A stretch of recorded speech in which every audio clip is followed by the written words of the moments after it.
Hey there YouTube, I'm Yukitsu, this is Yukitsu Times, welcome to my channel, welcome to a little bit of Battlefleet Gothic Armada 2. So today we're going to be talking about the patch that hit recently because it is pretty big. Massive price changes to virtually every faction, almost every ship for every faction, price decreases for the Navy, Tau Merchants and Tau Protectors, price adjustments all over the place for the Eldar, I can't remember. I think it was adjustments both ways for the Tyranids. Necrons stayed the same price. Orcs, I think, stayed about the same price. Chaos and Adeptus Mechanicus, I think, all got cheaper. Something like that. A lot of changes, and I don't want to go over each and every individual one. We're going to be focusing on two factions. We're going to be talking about the Craft World Eldar here, and we're going to be talking about the Necrons. Craft World Eldar, because we have to keep an eye on them. They're the most powerful faction, and I don't think any of the changes have actually fixed that. And also, they've made some changes that I think are good and bad. But let's jump into the Necrons first of all. So the most important thing about these guys, they've gotten new ships, which is pretty interesting. I think they also fixed the patch that was letting me use their level 10 ability without actually being level 10, but I've had enough playing Necrons. They're not my faction. Anyway, there was also a massive overhaul to the way skills are used, but let's take a look at these first. So yeah, they've gotten new ships, and this is actually pretty interesting and pretty big news. First of all, they've got the Scourge. This is a carrier class ship. It's only got doom scythes, however, which is not great. You can ignore this. This is a typo. The thing is that doom scythes now deal a bit of hull damage, so we're capable of seeing that these do 1 damage every 3 seconds. This is barely any. But since it's capable of firing 4, this is a little bit like how Orc carriers work. These things destroy the turrets and they destroy the ship's hull. If they stand there over a long enough time period, they'll sort of deal damage to the hull. I think that this is an interesting change to them, but you don't actually have to use the Scourge to get this effect. This is just the way to get the most of it. I don't think that Necrons are going to prove to be a very viable carrier faction, but I might be proven wrong about that. We'll have to find out later. But yeah, this is all around a pretty expensive carrier class ship. I'm not necessarily a huge fan of it. Very, very minimal firepower as far as that goes. Nice to see as well that they fixed the shield and hull value bug there. Next up, Silent Ruiner. This is a battlecruiser class ship. It's actually a bit interesting. It's got the Gauss particle whip turret, which 4 of them rather. It's got the most sort of whip potential for cost in the game. Which is kind of nice. It gives these guys a sort of long-range skirmishy type ship there that they could use. Still has the Star Pulse Wave, still has access to these Doom Scythes, so capable of doing quite a lot of good stuff there. Lightning Arc battery weapons as well. Only 2 of them, so 4 damage per second from that, but that sort of large amount of Gauss particle whip turret, that sort of thing is quite unique to this faction, and the ability to sort of fire away at long range and still be effective. Pretty interesting. I don't think it's enough damage per second to really make this a great ship, but it is an option for people who are getting wrecked by certain short-range fleets, giving you a bit more of a sort of ranged component there. Scythe Harrower, this is sort of the opposite end of the spectrum. Now, this thing, you should notice one thing. This does not have the Star Pulse Wave, and that's a pretty big deal. But it does have 8 Lightning Arc battery weapons, which is the best Lightning Arc sort of damage for this type of ship. 16 damage per second from it. It's very, very powerful. It's sort of a broadside damage there. I don't necessarily know that these guys are meant to go broadside to broadside, the just Necron faction in general, but it is something that you could do with this guy. Still has access to that Doom Scythe transfer. I think that the fact that it doesn't have that Star Pulse really hurts its ability to sort of counter ordnance and stuff like that, but it is a decent amount cheaper than a Scythe Harvester. And lastly, we get the Sechem. This thing's only got 4 damage per second from Lightning Arc artillery, but this thing, despite being a light cruiser, does have access to the Star Pulse Wave. Now, one of the other things that they've changed in this game is that each ship has different access to skills and ordnance. So if you're looking at something like a battleship, it's going to have more uses of skills and ordnance, and you're going to be looking at a light cruiser, it's going to have less. And this is an across-the-board change, and that includes for the Craft World Eldar. So that means that and by the way, they still have the Spirit Stone targeting node here, which is just absolute garbage. But yeah, if we take a look at their ship roster here, we can go into, well, I could have gone to my other fleet, but we can take a look at, for example, the Starfall Dragon ship. And unfortunately, you still can't figure out how many shots you get in this particular page, but the Starfall Dragon ship now has 2 sets of torpedoes. Yeah, so instead of having the 1 set of torpedoes that was still broken as hell, they've now got 2 sets of torpedoes, which is still broken as hell. Now, they've sort of done something that I recommended like in the first video that I did of this faction, what I said they needed to do was they needed to take the Starfall Dragon ship and make it so that you could no longer gain 5 of them. And they've done that. The problem is that since that time, the Firestorm Dragon ship has been reduced in price by enough that you can get this, which is virtually the same thing. What they needed, what I meant they needed to do was make it so that of this sort of cruiser class of ship, you could only have 4 of them armed with torpedoes, or just 4 of them in general, actually. But yeah, so because of the reduction in cost for the pulsars, they can get 4 Starfalls and then 1 Firestorm, and that's, yeah, that fixed nothing. So these guys each have 2 torpedoes instead of 3, but they have 2 torpedoes instead of 2, and that's something you should keep in mind there. Massive price reduction, though, for the Phoenix ship there. This is a pretty sizable decrease in cost. You can now actually get like 3 of these things and still have some points left over for pretty much nothing, actually, but this would be kind of still a bad fleet, in my opinion, because you barely have any launch bay capacity from these stupid things. But yeah, it's like an option now. I think that this ship is actually kind of viable since you can do some weird things with the Phoenix ships. I wouldn't take 3 of them personally. But yeah, also some price decreases for the Shadow Hunter and Shard Shadow Hunter rather. I still wouldn't take these things, but it's there. You know, Moonray Wraith ship, these guys have also gotten some price adjustments there. The Prismatic's more expensive, the Ghost Wraith ship, like these things are practically the same cost. I still think that like 1 launch bay is garbage, but it, I guess, depends a little bit on what sort of things you're looking for. In any event, though, yeah, this is kind of a major sort of change for this faction here. I think that to a certain degree, though, I'm going to be... I think that this is probably going to make them like broken again, just to a certain degree.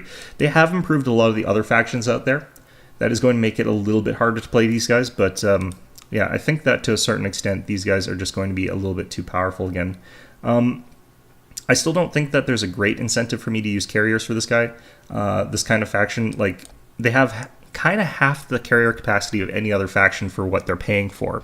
And I don't think they've sort of conceptualized the fact that the cost effectiveness of carriers per carrier bay is the thing that really matters for carrier fleets.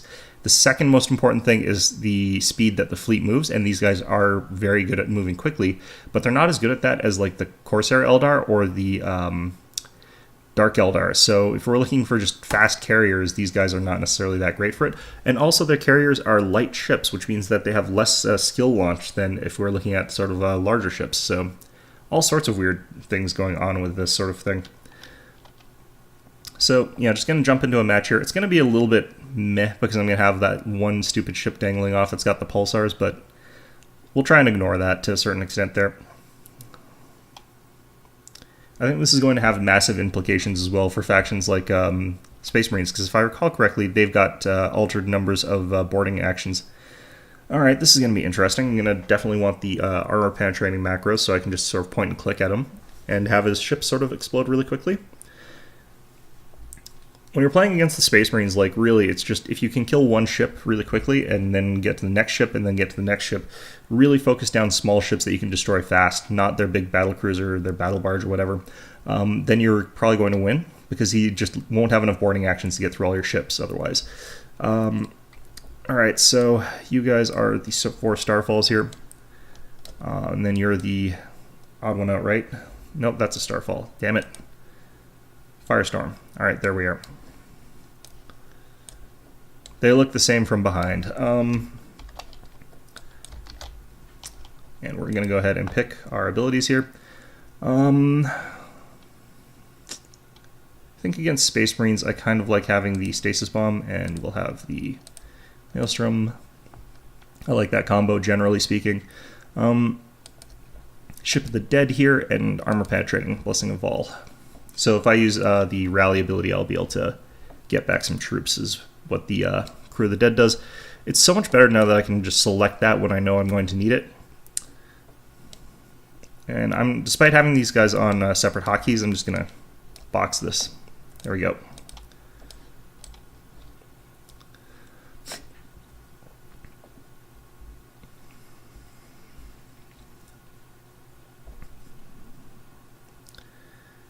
And, yeah, reload stance. for all of these guys. Actually, yeah, no reload stance.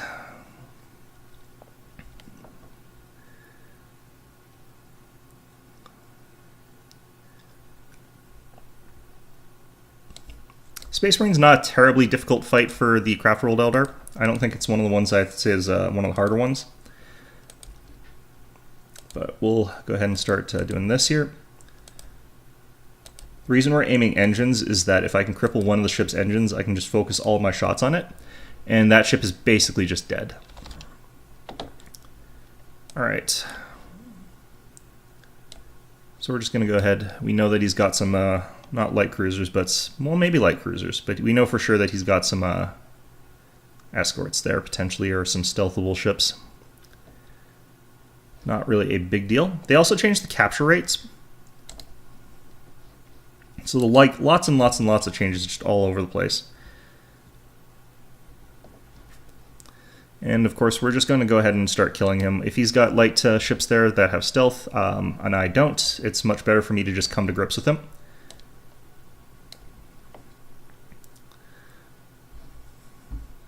So his little escorts, as you might notice, have a very, very slow capture rate. So that's one of the things, like, it's by ship tonnage. So higher tonnage ships capture stuff much faster.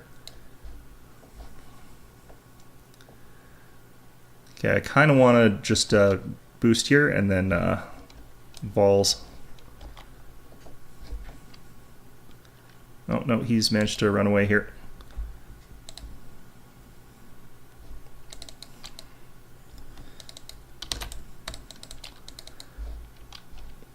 Let's try and get away here a bit, get back into that gas cloud, and then see how that goes for us. Managed to seize that too, anyway. I'm just going to do it like this. I'm going to sort of wiggle back and forth here. I might still be marked, though. Yeah, I think I'm still marked, which is a bit unfortunate.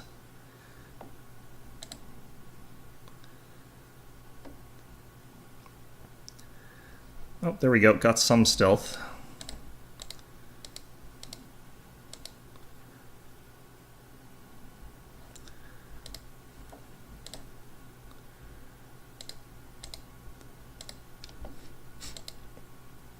What we could do is this, actually.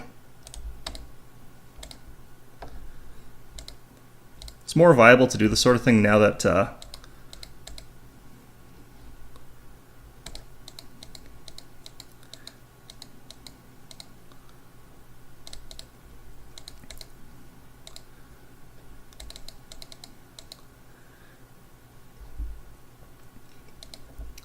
yeah, we got most of those hits, actually.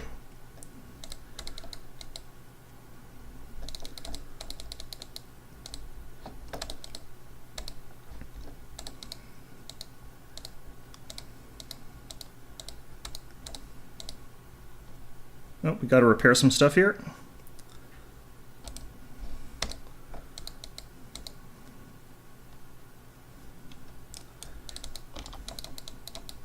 Damn it. Oh, I hit the wrong button. Let's just destroy this guy. Let's not worry about it.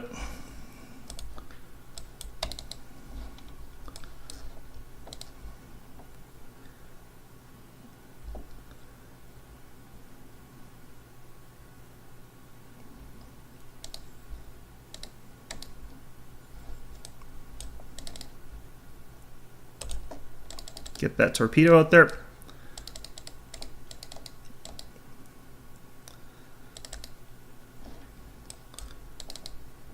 Okay, let's just cancel this.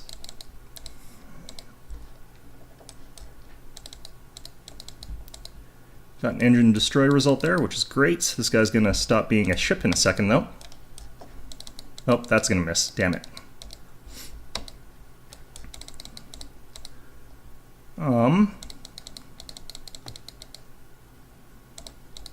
Oh, he turned his side on to me a bit there. Oh. Alright. Oops. Oh well. Damn it. Alright. Either way, yeah, that's this faction with 2 torpedoes. I can throw away one of those volleys just on the initial approach without worrying about it too much, and then still have plenty of torpedoes to just wreck everything else. Huh, emission dissipator, improved auger. I don't think he used his abilities very well. Either way, though, yeah, just it's kind of gross how the craft world are functioning yet again. Like, they need a nerf again. Again, I think that to a certain degree, the fact that I've got 5 of these ships of this class here is just too much. It's too overwhelming, and it's the upfront damage. Like, there's no way in hell I could have used 3 torpedoes in that match, because I would have killed everything way before I had finished actually using all 3 torpedoes. So, yeah, like, they've just made these guys the most powerful faction again, I think. That's my opinion anyway. Still, though, I can't say that it's not like they're not trying, but these big sweeping sort of patch changes, not really a big fan of them, just because I think they need to sort of focus in on just figuring out the exact problems and then fixing those in a very sort of adjusted way, and just keep continually adjusting until you get it right. Not these big swings, which is I think what they're sort of taking here. But in any event, that's going to be our video for today. Hope you found this one enjoyable, and of course, as always, I hope to see you guys all next time.